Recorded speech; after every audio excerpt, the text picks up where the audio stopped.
Ladies and gentlemen, welcome back to CWL Anaheim, and we got a match for you guys. E6 versus Rise Nation.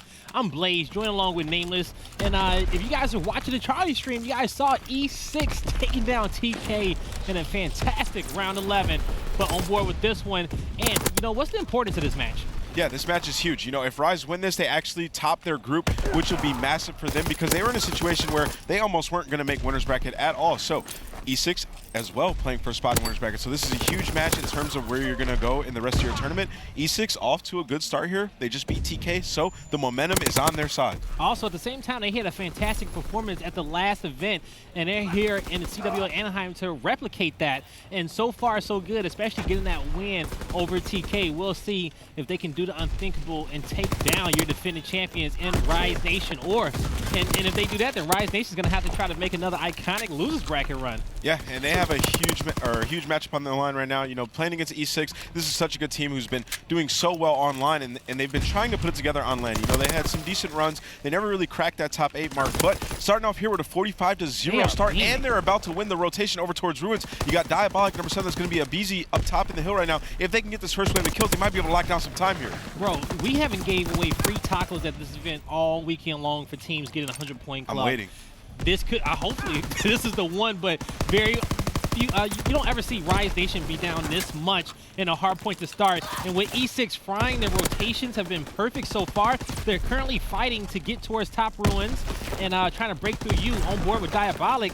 We're going to see if he can break on over. He knows there's 3-4 Rise members in the area. He's going to hit this corner and spray it down. He gets sight line on 3 people, but he cannot pick up the kill. Working on streaks. General's actually going to be working on his first streak. It's going to be a glide bomb here. He turns his back, gets taken out, but they get a big chunk of that time. Only 20 seconds left on this hill. They're going to go over towards Rise Nation. The spawns are going to be coming in as well for E6, so they're in a fantastic position going into this bunker hill, which is the money hill on this map. This is where you can really start to rack up a lot of that time.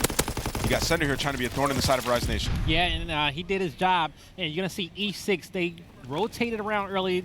It was a good job for them losing the fights when they did because they end up getting the spawns back bunker as well. And so Slasher's trying to break through mid-map. He's going to end up connecting on that. That's going to be the spawns right there. Great job out of Slasher to break through the mid right there. Get that first kill in the back. That's what you want your AR to do, to get that long sight, pick up the kill, and then it's easy trades from there on out. And that's the Rise Nation you want to see. You know, the seamless push, trading, and breaking. Great transition kills. Slasher going to be building up his streaks right now. We'll see. Number 5, Diabolic, is trying to make that play off the end. He's going to end up picking one on TJ. Looney trying to stay alive.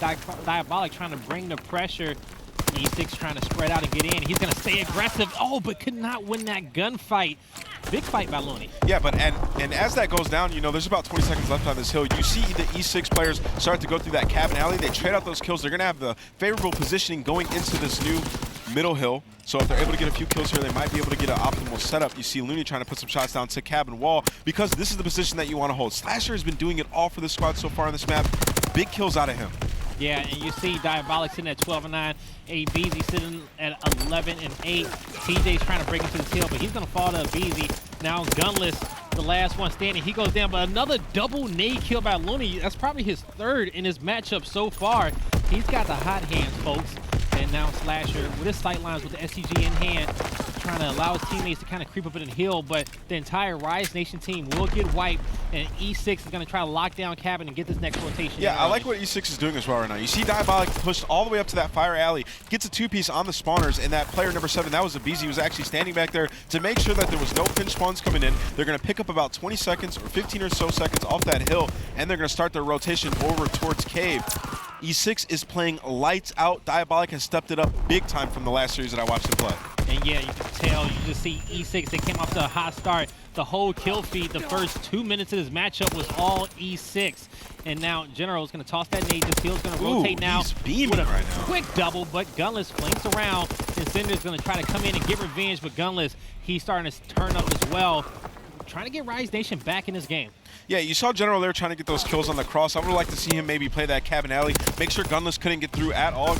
You know, he's going to direct his attention towards that cross. Gunless gets through, gets the 2-piece, and the control's going to go over towards Rise Nation. So, going to hop on board with Gunless, trying to make some plays over towards mid-map. Big kill out of him. He's been the player time and time again this year for this team to be putting up those MVP performances. Rise has been eating away at this league. Still 30 points left in this hill, Nameless.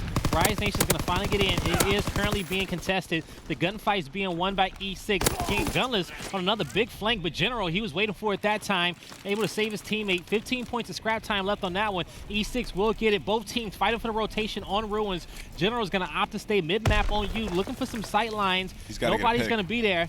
Now on board with TJ. He's going to be aggressive. There it is. That's the pick right there. That's one. Couldn't get the next. That's going to be 3 down in favor of E6. So they will be able to break in on Ruins. More long-range shots coming in from Abizi. E6 with a good solid setup. 50 points left in this hill. And they know exactly where Rise Nation's pushing from. And one thing that they just did perfectly right there. So we saw it both times on this Ruins hill. All of Rise Nation were trying to push through that dome area. They had 4 players there both times. It didn't work either time. You see General, he's been focusing that mid-map. He gets both kills in U. They trade it out. They get that early control. And now it's just so difficult for Rise to break on through because this player in this hill has such a strong sightline to be able to pick up kills. I like what Cinder was doing, just being annoying, playing his life, waiting for teammates, waiting for help to come through as well. E6 has gotten a good chunk of time off this Ruins hill so far. They're going to have players spawning up back bridge, and they're going to be able to get in here with ease, trading out a kill.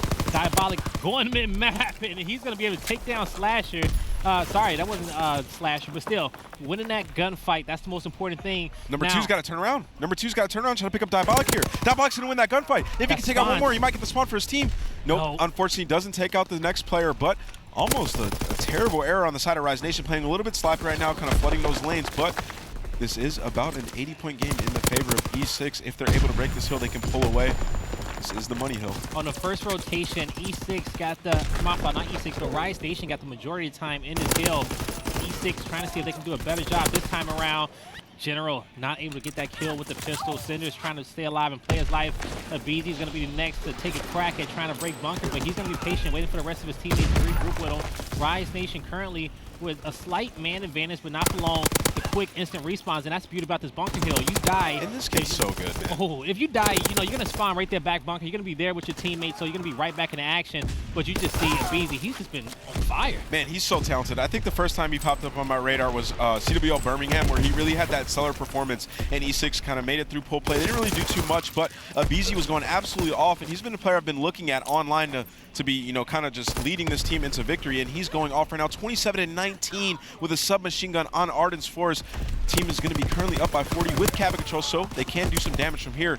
Going to see if they're able to trade out the kills and get control. I feel like besides the bunker hill, E6 has just had perfect rotations all the way around, but Rise Nation has managed to keep this one close, and we'll see if E6 can get a more sizable lead on the earlier hills of the next rotation on Cave and on Ruins as well. Yeah, Ruins maybe really get themselves in that 200 mark, so really put the pressure on Rise Nation. Ruins has really been their money hill. You know, they've been setting up Ruins, getting a big chunk of time on that hill, but it's going to get a little bit scary if you're on the side of E6. It looks like this last 15 seconds might go to Rise, and you see Looney already rotating over towards Cave, but they are aware of it, and they're going to take 3 players out, secure that scrap, and have rotation to new. And BZ pushing it to Rise Nation, going to be in bunker, trying to pick up some quick spawn kills. Ooh. Now, and I'm not the analyst here, but I will tell you this, E6 is looking like a top 4 team in my opinion. They're looking good right now. This is the team that they can be. All of these top teams that make it out of open bracket, you know, they have the potential, they have the ability to perform with the best of the best. It's just whether or not they can put it together in that match on that day, and we are seeing amazing Call of Duty right now out of this team. We're going to see Diabolic left in the hill right now. He's going to have to pick up some kills on the pinch. Got some help by General. Gets taken out. We might see a break by Rise. Yeah, Diabolic's here by himself. You know, is looking grim for him, and he will fall in that one.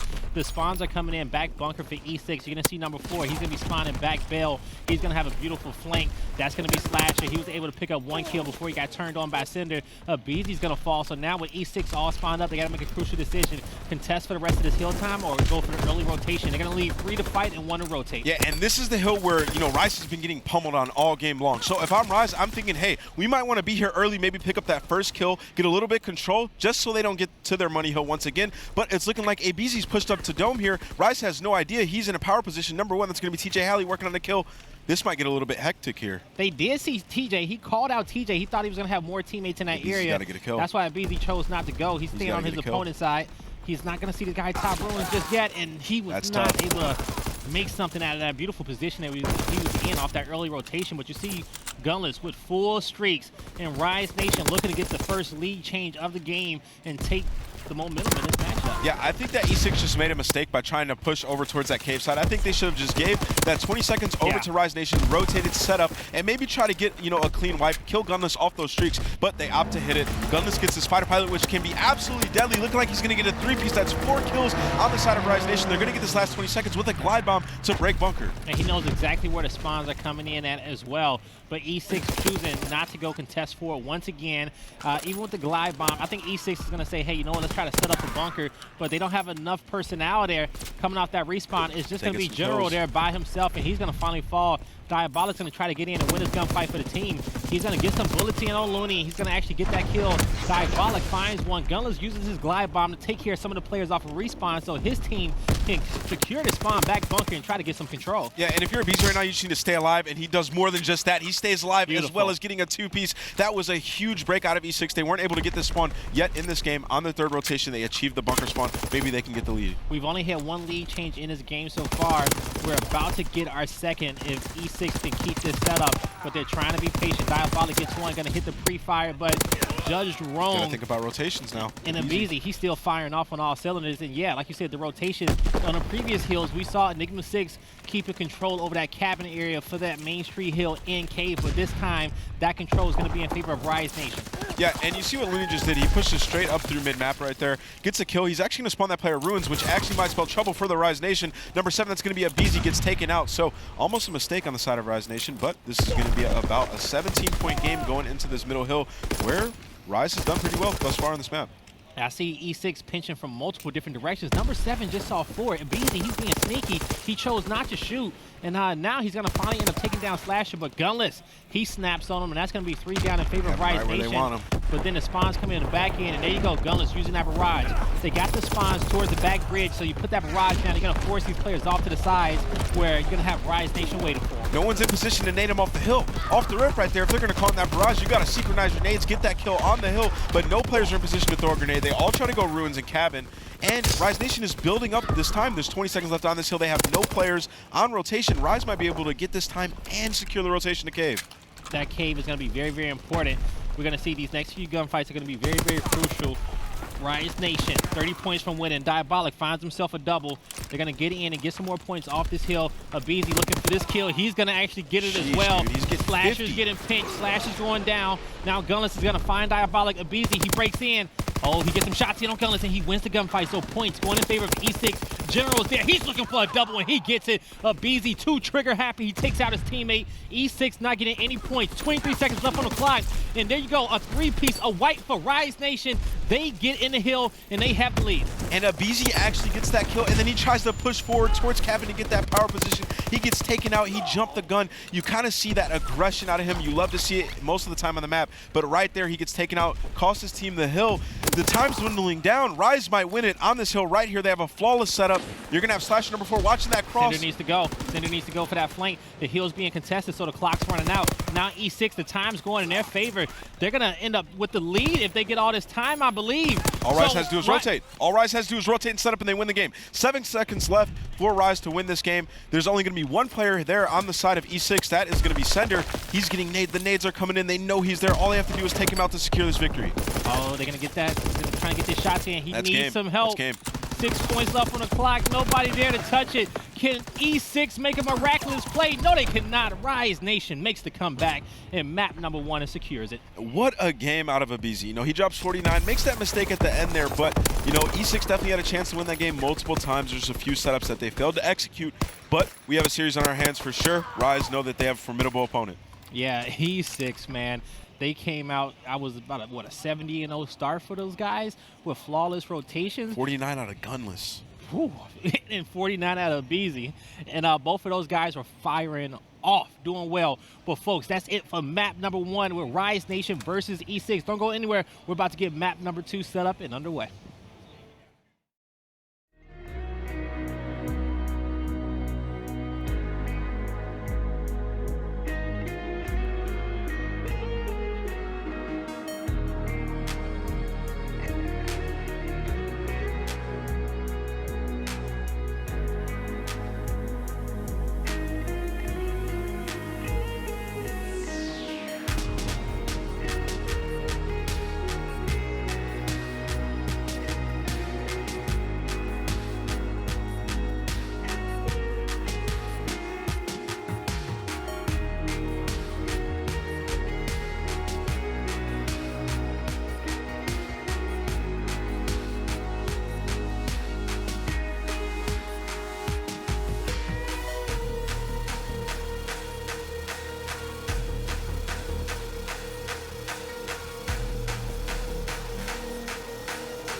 Ladies and gentlemen, welcome back to CWL Anaheim. And Nameless, that was a fun map number 1. Dude, I had a great time watching that map. Casting it with you, Blaze, that was an amazing map. Testament to both of these teams and what they're playing for here at CWL Anaheim. E6 should not lose any momentum whatsoever after that last game, regardless of what the scoreline was and when it came maybe through. now after Gunless's two-piece. He's on fire. Gunless has been the star of today all around, even from the All-Star match to all of these matches as well. Just a talented player overall. And one thing that's scary about the side of E6 is, like, yeah, you get those big games out of Mbizi, especially against a team like Rise Nation, but going into map 2, you know, Gunless had a monstrous performance as well map 1, and he's a player who can consistently keep that up. So if he keeps doing that, this match might get really scary on the side of E6. And, you know, Rise is playing for something huge right now. A spot in winner's bracket, something they didn't have at the last Open tournament. And you know what? And Rise, like, they went undefeated throughout that losers bracket, but this time they at least want some cushion. They don't want their backs that far up against the wall to the point of where they can't lose at all and they have to be perfect. So if they can make it towards the winner side, Rise Nation would be in a phenomenal position. But E6, man, they out here to crush dreams. Absolutely, and we're going to see E6 pushing over towards his B-bomb site. Slasher going to run straight down mid with his teammate, gets that first blood. This is a 2v3 already on the side, or 1v3 already. Okay, but E6 keeping it competitive. Still only round number 2. They trade him off, but Cinder's going to be left in a 1v2. He's got bomb in hand. If he can find a kill right here. Gunless is... Nope, Gunless is aware. He's too smart. Ooh. And there it is. Yeah, and that's kind of the story about Arden's S&D. You know, you see these quick rounds, players like to throw their tacticals and push up right with them. Otherwise, you get in that position, which we spoke about earlier, where you can't really do much if you don't go with your tacticals. So we're going to see a lot of quick rounds, I think, on Arden's going forward, now that the game's a little bit more developed. But Rise off to a hot 2-0 start. Yeah, we'll see what E6 is going to do. They're going to be on their defensive round once again. So when we saw Rise Nation on their first offensive round, they hit the A-bomb site hard. Gunless was able to find a 2-piece mid-map, and they took the round in a dominating fashion. We'll see if they decide to do that strategy this time, but this they're going to prioritize the B-bomb site, but we'll see if they can still play just as fast. One thing I know about this Rise Nation squad after talking to them, you know, I'm good friends with all those players. Slasher's been the one who's been watching the team's gameplay and figuring out what strats to call for this team. He told me numerous times about how he would just know what the other team does, blind counter it, calls it, but right there, not going to work out for them. Quick stoppage on the side of E6, taking all them out over at Bell. That's what E6 needed, man. They needed a good quick round right like that just to make sure that they kept that momentum off of map number 1. And Rise, those first 2 rounds, like you said, they were looking pretty scary, but so far so good for E6. You saw Rise try to hit that B push. The smokes came out, but Beezy, he stayed strong, and I want to say he picked up 2 kills in that round. I feel like this map's been going for like 1 minute, and we're already on the 4th round. It's just so crazy the pace that these teams play at sometimes, and we're seeing Slasher start off with a 5-1 start on the side of E6, a Beezy, 3 kills to his name, looking like we're seeing a 2-2 split, 2 mid, 2 no-mans, only one player a day. I feel like this is what happens when both teams, you know, they pick which strategy they want to run and they commit to it no matter what. The rounds just happen a lot quicker. Yeah, and we're going to see 2 players set up over near this A-bomb site. Nobody middle at all on the side of Rise Nation. Gunless getting that first blood. He's been the player pushed up trying to make plays for this team. And this is a tough situation to be in if you're E6. You know, you're spread out on the map. Players are at each bomb site. You just kind of get a pick and roll with it. And that's the pick you want. General finds a double. They know they're both at A. And yeah, so does Bomb rotate to B? He's always Bomb down? Yeah, Bomb died. Bomb got picked over there in Fire Alley. Oh, so General got a double back. He's calling for help. Gunless is trying to... stay alive. Oh, he couldn't do it. Okay, but Bomb's going to get picked up. So General, he's going to engage. He's confident right now. He got that 2-piece. He's like, I want blood. He may be trying to catch somebody in rotation. See, right there, I don't know if I necessarily agree with that. You know, you got 300 points. Maybe work on some streaks. We'll get that bomb down. Try to clutch it out. But right now, he's going to have a tall task here. He has the bomb. I think he's trying to wait for a player to rotate over to B, but Rise is too smart. They're not going to get caught with their pants down. They're committed to the same bomb. Takes out one. He's in a 1v1 situation. Spots Gunless in that glitch. Oh! Almost gets the ace with the round win. Taken out, though. 3-1 on side of Rise. Just one bullet miss. RB bar. And Gunless connects with it. Oh, he had time to plant the bomb, too, as well. That's what I almost thought he was going to go for. But in his mind, he was saying, yo, Gunless is going to rush me. I don't got much time. He's going to think that I'm going to be planning it, and I'll catch him in rotation. Couldn't do it, though, but close round for General, almost getting that ace. Yeah, I'd like to hop on board with Gunless, see what he's working on. He's currently 300, 400 off his streak, so not too close, but he is 6-1. He's been getting a lot of first bloods for his team thus far on this map. Looking like they're going to go for that B push once again. they might be able to beat them straight over towards B. It's a 3v3 middle. It's a 3v3 brawl middle middle. fight. It's a brawl middle. Luda's going to catch one with a nade. TJ's going to find another kill in this round. 4v2 situation for Rise Nation. And they're looking to be prioritizing this B bomb site where Cinder's going to be defending it. In general, once again, he finds a kill that his team needs to try to put them in a better situation. But Cinder falls, and now General's left in a 1v3. And you can't turtle right there. You know, you see Cinder playing that dome area. I'm pretty sure their strat was, hey, let's all out push mid. You just hold our dome, make sure nobody pushes through. But once you get the information that there's players pushing mid, you got to try to push up, get some positioning. You see what happens. The trades go down for Rise Nation, and then Gunless gets that power position, takes out Cinder, easy round. So got to give yourself a chance, Blaze. Yeah, you definitely do. Especially, you know, when you have a two-man advantage like that, all you got to do is really play the buddy system and just trade out those last few kills, wolf-pack it around the map if need be. And let's see who we're kicking off with this one. Riot Station sitting at 4-1. E6, they made a good comeback against TK, where they were down 3 rounds to come and win in round 11. So they know they can do it. And the BZ Sheesh, man. breaking This kid's gun ice, skill is so good. forcing TJ back, and he puts himself in a better position, knowing that TJ was not going to be watching that lane with that nade on the ground. Yeah, on the side of E6, I would like for Cinder to, you know, step it up, maybe start having some bigger performances. He's been the one that's been struggling a little bit on this team. No shade to him. He's been playing stellar throughout his career this year, but so far today he has been playing, you know, underperforming, and that's going to be a thorn on the side of E6. You can't have anybody underperforming when you're playing against a team like Rise Nation. They will capitalize on every mistake, and we see that right now. Gunless sitting at 8-1. And I got a question for you. Why does it take so long to get the bomb down in these situations? Are they just looking for, you know? They're scared. Is that what it is? Are they just looking for more intel? Because, you know, I feel like they checked all the lanes and was like, all right, this is clear, but they still didn't want to plant that bomb down in that position. They just want to continue to rotate. And they're going to rotate through A. Not a bad rotation at all. They're going to put this bomb in cabin. They got a man advantage. Yeah, that was actually a great heads-up play to rotate over towards that A bomb site. I think they got a little bit of information, realized the players are on that flank. One of the players probably calls out, hey, I see them flanking. Yo, let's just go straight to A and set up on a close encounter bomb site. And they have a pretty good setup right now. Diabolic just needs to stay alive, kill some time, and wait for the players to push him in the back. All right, 35 seconds left on the clock. And they got Gunless and Slasher remaining, and that's two scary players. Yeah, and Gunless, he's gonna find one on Diabolic. 2v2 situation, 25 seconds left on the clock. Slasher is looking to creep down Cabin Alley.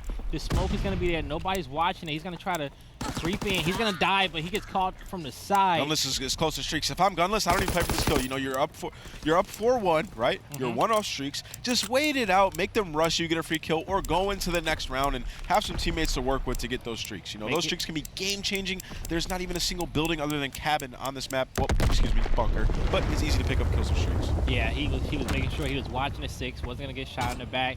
He analyzed the situation. He said, yeah, you know what, I'm just going to play for streaks in this situation because as soon as Riots get him, at that point, with a mind like Gunless's, this round will be over. He's sitting at 9-1, and he's currently on a 6th streak. This is the third Ardens Force S&D that we've casted where somebody's had a monstrous performance. I think we saw RCD's 14-2. Chino had that 13-1 or something like that. 13-3, yeah. Yeah, and now Gunless sitting at 9-1. Somebody's bound to have a great performance whenever we're casting on Ardens Force. We're going to see a straight A push out of Rise Nation. And BZ picking up that first kill. Gunless bomb in hand, trying to get those streaks.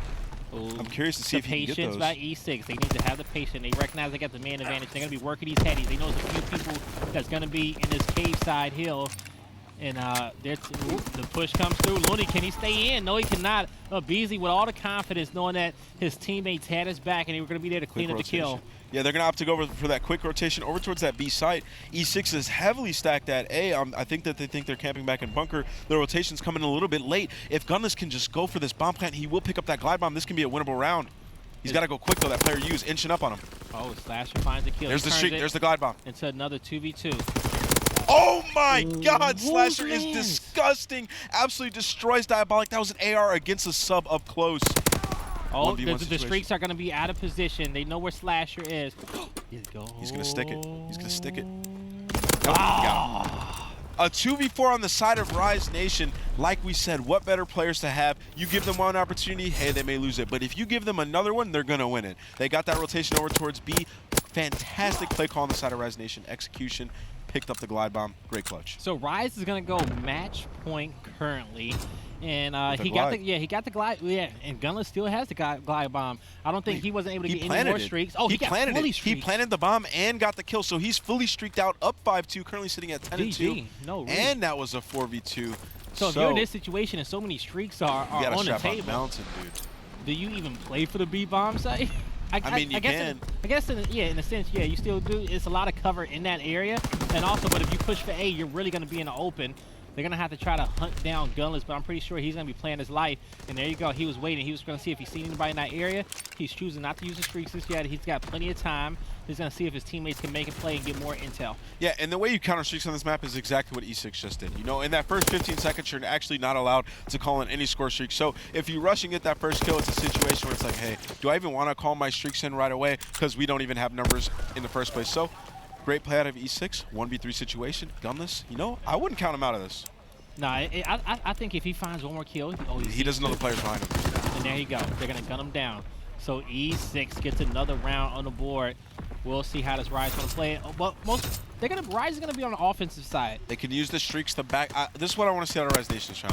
I want to see them push over towards that B site. They have multiple streaks to use. Maybe slowly, methodically get some information without getting picked. Save your tax. You know, use those streaks to back them up. We'll see if Rise is here with the composure, ready to close out E6. If E6 wins this round, I'm calling that they're going to force a round 11. I'm just going to put that, I'm just going to manifest that. They're not going to win this round. But yeah, if they win this round, I'm calling a round 11. I don't know how that's going to go. It's also going to depend on how many streaks Gunless decides to use on this one.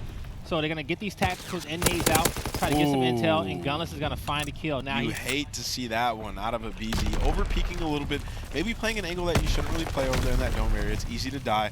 And now in a 3v4 scenario, with the streaks coming in, Rise is going to be able to push up and maybe get this bomb down. They don't see player U. The sender had on mountain, he's sitting in U. You might be able to pick up a kill.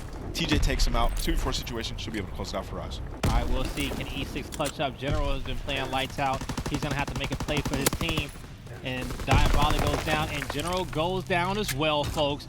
Rise Nation closes this S&D out 6-3. And where did it kind of spiral out of control for E6? I mean, I think it spiraled out of control when you let, you know, Gunless go on that spree. He started off the game about 5-1. It was 2-0. They bring it back. They get that quick round, but they don't kill Gunless. So he builds up those streaks, gets fully streaked out, and from there out, it was just over for them. You know, you can't let a player like that take over. Yeah, so we saw a monstrous performance out of Gunless. He went 12-3 in this matchup. But folks, don't go anywhere. This is Rise Nation versus E6. And when we come back, we'll have the CTF game mode.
Welcome back, ladies and gentlemen. We got Rise Nation versus E6. If you're just joining us, we've had a good matchup so far, even though the scoreboard doesn't really show it. But the S&D and a hard point that we just watched between these two teams was very, very exciting.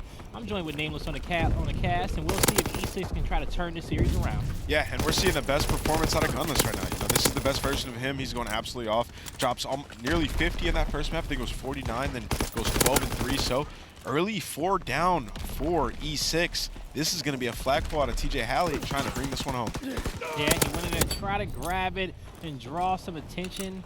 Beezy wasn't having none of it. Cinder's going to turn back around and take down Slash. Williams the last one alive, so that flag will get returned. And E6 is going to try to push out of their base and get some footing and meet Rise Nation mid-map for a brawl. Yeah, and on this map, you know, it's going to be a lot of back and forth battles, just kind of playing the defense in your base when they're pushing you. And if you can execute those defensive kills, that can be all the difference on the map like this. You know, you're going to want to push up, get map control, and execute your pushes properly. And that's a team like Rise Nation is able to do that consistently. Yeah, Gunless is being a nuisance in the spawn of E6. He's working on another kill off the back end, but he's going to finally die by Diabolic. Flash is going to get some nades in. He's going to go down as well. Looney is still in a power position, but the question is he going to play his life or just try to find one kill? How patient can he be? You got to be a nuisance right here. If you're Looney, you got to be a nuisance. You got to try to pick up kills, stay alive, and just roam around the base so your teammates can come help you. He's trying to do just that. Takes out one, ends up getting taken out by a Beezy, but that's what you want out of Looney. You want him to be pushed up in the base, being that nuisance. I think he is the best player in the world at that role. Rise Nation, going to be on the defense. Now, Diabolic is going to be over here towards turret side. He's going to end up falling. Still, both teams fighting for control. No one can really get those 2 sets of kills that you kind of need to really kind of pull a flag. You get 1 set of kills so you can push up in your opponent's base, and then you got to slay out one more time in order to securely pull that flag out and get it back to home. So TJ, he's going to be pushed up in the E6 base, pushing out. He's going to finally fall to Beezy. Diabolic finds a kill on Gunless. Looney's going to find a Beezy again. And so Rise Nation, just a little back and forth between these two teams. Nobody can really get something started. What do they have to kind of do to really, you know, turn the tide in their favor? Yeah, so you know how the spawns come in right behind their flag on each side on this map, so it's a little bit difficult to, you know, get a couple kills and get a flag out. You almost want to get a 4 dead at the exact same time and then get the flag out, or you need to kill 2 waves. So when you have Looney pushed up, for example, if he were to get that kill right there, he can't just go pull it because another player is going to spawn up on the flag. So you got to stay alive, wait, execute a seamless push with your squad, and take 3 to 4 out at a time. If you had to rank the three CTF maps by difficulty, from hardest to easiest, what would you rank them? I think this one would have to be number 1. You know, on London Docks, you can kind of get those spawn kills and get relay flags. On Ardens, you can kind of hold that half map point. On this map, you really need to be on your P's and Q's. You need to have good communication, and you need to make smart decisions. If you mess up one time, that's a 4 dead for your team, and that is a flag cap for the opposing squad. Let's see which team can wipe out their opponents first. You're going to see 2 kills fall in favor of Rise Nation. Slash is going to be in the base of E6. He picked up 1. He's going to find a second. This is what you need right here. You need to get kills in succession and have all of your teammates with you. You see the Rise Nation, they push together right through that bottom mid. They get that 2-piece and they get the flag out. That's how you get a flag out on this map. Flawless execution by Rise Nation. TJ Halley is going to be able to put this one home. and they're going to be working on getting back with controls that again. execution, nobody was in a position to contest them. You know, they had tabs on everybody. They knew when they picked up the kills. They knew where the players was going to spawn as well. And if you knew a home, typically the easiest way to tell is that the players are going to spawn as far away from your team as possible. So they knew they were spawning over there on the other end of the end of the map, and they had that lane to push out. And there you go. Slasher finds 2. But the question is, can E6 get this flag and pull it out? Cinder has it in hand. He's pushing mid-map. He's going to have somebody towards his left. Dead to rights. But nobody there. No blocking for him whatsoever. And Rise Nation is going to take him out. And you see, E6 had the right idea right there. You know, they pushed together through that bottom mid. They get 2 kills. Unfortunately, they weren't able to track down Slasher, but I don't think there's any streaks on the side of Rise Nation. Only a 1-0 lead for them. So E6 can definitely bring this one back. But as I say that, here's another push out of Rise. All pushing together. All they have to do is clean up this last player. That's going to be Sender sitting behind the staircase. TJ going to kill him, get the flag out. This could be another cap for Rise if they're able to get these cutoff kills. Abizi said, you know what? He was almost trying to chase the kill off the back end. But he decided not to. He just wanted to move forward and try to cut this guy off and mute him in spawn. And he's going to end up meeting up with him. He's getting this 2-piece, but I'm calling him. There's one. He's got help from the other. There's one more. Looney. They don't see him. They don't see him. Oh, the flag is returned. So they did get him. When Diabolic ran out there, he dived on the flag to get that return. But Abizi making a heads-up play saying, hey, you know what? I can't double back to my base. I have to go forward and just sprint as fast as I can and try to cut these guys off and meet them with their flag. Blaze, what did we just witness? Abizi was in an impossible situation, gets out bottom green, rips Looney off the head glitch, gets to their base. Somehow they get that return. You got to be happy if you're on the side of E6 that you're only going into this half down 0-1. Yeah, instead of 2-0, you still got a lot of momentum. You know that it's possible. You kept it close. You kept it competitive. And when you got players on your team like Abizi in general, those guys just go off. He's beaming, dude. He's absolutely frying here at CWL Anaheim. Looking at E6 to step it up on this side. I saw some good pushes. Weren't able to execute.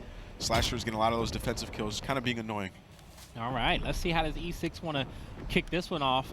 Rise Nation, they got a good wipe to start the game off beforehand and almost got an easy flag cap to pull. We'll see if they come out with that same intensity. Going to be kicking this one off on board with Diabolic. He's going to be pushing down gun side. Only player over there is going to be Looney. And both teams trading off on a kill. Diabolic looking for his next target. He's going to find it. So still 2 Looney in the corner.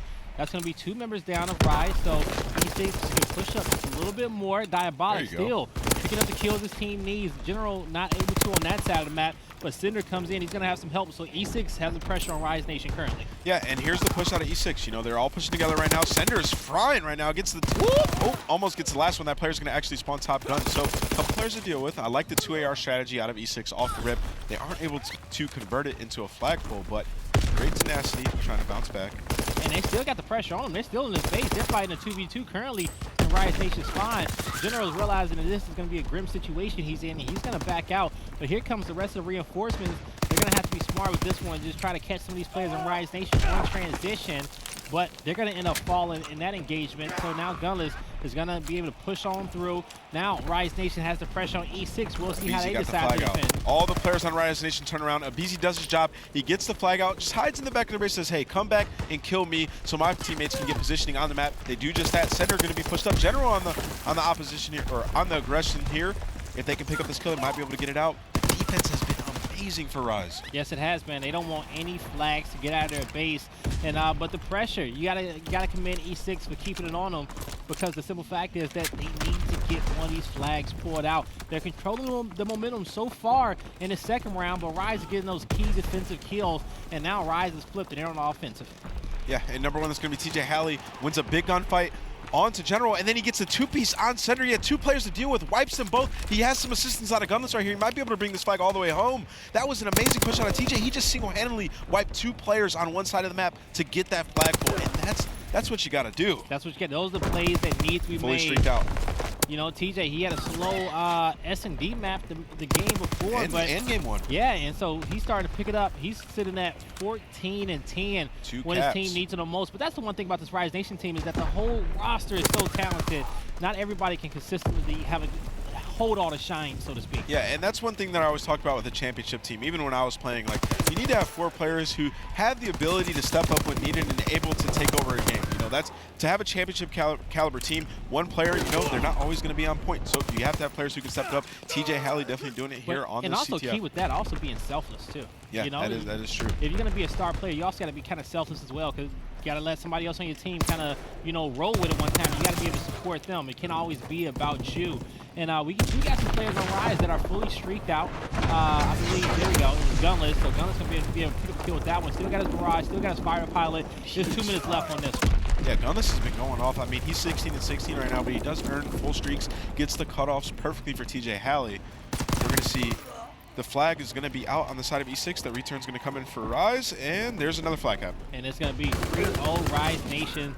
Still 2 score streaks to work with for Gunless and E6, man. They just losing all the confidence in these final 2 minutes because they know this is just damn near impossible for them to come back in it. Yeah, Rise is playing lights out right now. This is the championship team that we know and love. This is the team that we saw at Pro League in some of those matches where they were just steamrolling. Gunless is on form, Slasher is on form. You got Looney and TJ playing those support roles to a T. This is a fantastic performance. And this was a key matchup. This is a big match for Rise because they were currently 3rd in a pool coming into day number 1. They were on the brink of going through another loser bracket run, and they needed one of these open teams to come out. And they lucked up, and it either had to be E6 or Ghost. They needed a dominant team to come in that group and give LG and TK a run for their money. And this E6 squad, they beat TK. So they still got a lot. I don't want to say they still got LG to play today as well. I believe if Rise win this match right now, I'm pretty sure it's mathematically impossible at this point. Rise win this match, I think that we might see a Luminosity Optic match at the end of the day today because Rise are going to take first in this group. That's going to force LG to get second. Did LG and E6 play? That's the real question. If LG and E6 played already, I think LG and E6 may end up playing after this. I don't think it will matter because E6 has 2 losses already. So even if LG ends up 2-2, they're still going to be second because they have that TK. So if we see LG versus Optic, that'll be an intense match. Huge matchup for Rise to win the group. Amazing match. And Slash is going to get that kill. 12 seconds left on the clock, folks.